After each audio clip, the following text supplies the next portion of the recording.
Mchaka cha 2001 kunali chilala ku Malawi kuno, ndipo ngakhale Makoswe am'mudzi anali ndi njala yoopsa zedi. Tsiku ndi tsiku Makoswe ankasaka zokudya pena paliponse koma osapezeka, kupatula Khoswe wina wachikulire yemwe anali atasunga mpunga kuuna kwake komwe iyeyu ankakhala. Anawaona Makoswe anzake njala ikufuna kuwatengera ku malembe, ndipo anazinong'oneza yekha nati, ndikadya chakudyachi ndekha ndikhala ndi moyo zoona, komano ndikadya chakudyachi ndiyena ndiye kuti tonse titha kupulumuka. Ndipo kuchokera apapa tsiku ndi tsiku Khoswe wachikulireyu ankapereka kwa Khoswe wina aliyense mpunga kudzaza m'manjawa. Poyambapo aliyense ankayima panzere bwinobwino nkumathokoza, zikomo kwambiri, apa mwatipulumutsa kunjala ndithu. Aliyense ankamupasa ulemu mkulu ameneyuyu, Mulungu akudaliseni, ndipo mpaka ankamutcha kuti ndi mkulukuta moyo. Komano paja ubwino si nthawi zonse umakupangisa munthu kuti ukhale wabwino. Pomwe masiku ankapita zinthu zinayamba kusintha. Khoswe wina anayamba kupereka makompleni nati, kodi mukutipasa mpunga kudzaza zanja lokha nchifukwa chani? Kodi mukuona basi nzokwanira zimenezozo?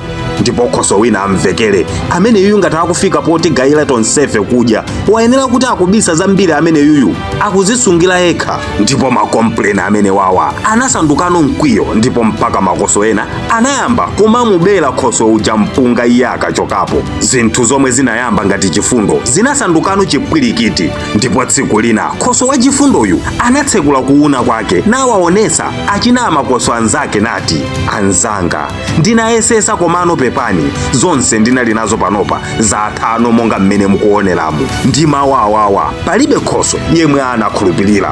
Osatheka, waboza iwe, tatiuze komwe wabisa zinazo. Panalowa pamalopo chipwirikiti anamukankhira Khoswe wachifundoyo pansi, anamuthizimula sizinaoneke, ali ndi magazi okhaokha.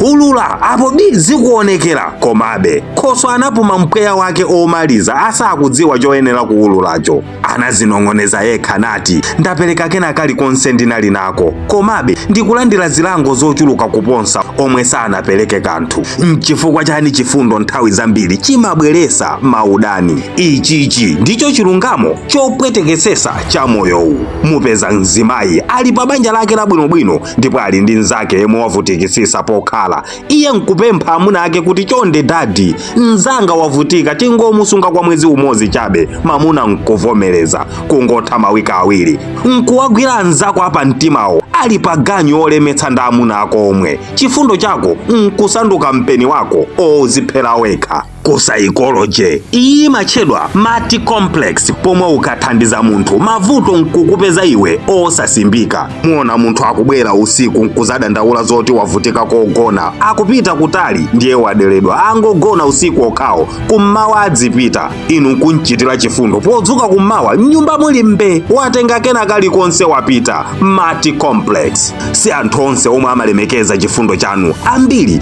amangoona zomwe angapeze pa inuyo. Kukhala wachifundo ndi chinthu cha mtengo wapatali pa munthu, ndipo Mulungu amakondo ni munthu othandiza, koma kupereka kwina kulikonse kumafunikira ano nzeru. Ena inde amathokoza kamba kathandizo lanu, komano ena pang'ono amayamba kutembenuza zifundo zanu ngati ndi ufulu wawo nonso pano. Mukapereka mopanda nzeru mumadalilisa anthu ochuluka, chifukwa amasiya kuzidalira pawokha nkumayembekezera inuyo kuti inuyo mugawafetereza popeza munazoloweza kuteno, ndipo kupanda kuteno mumanyozedwa, kutukwanidwa ndi kusiya kukukondani. Thandizani anthu ndi mtima wabwino, koma musayiwale msampha uwu omwe ukutchedwa mati complex kuti musazalire pammawa.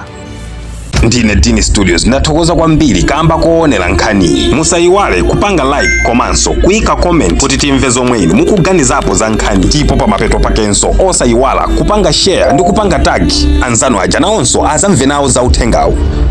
Thank you.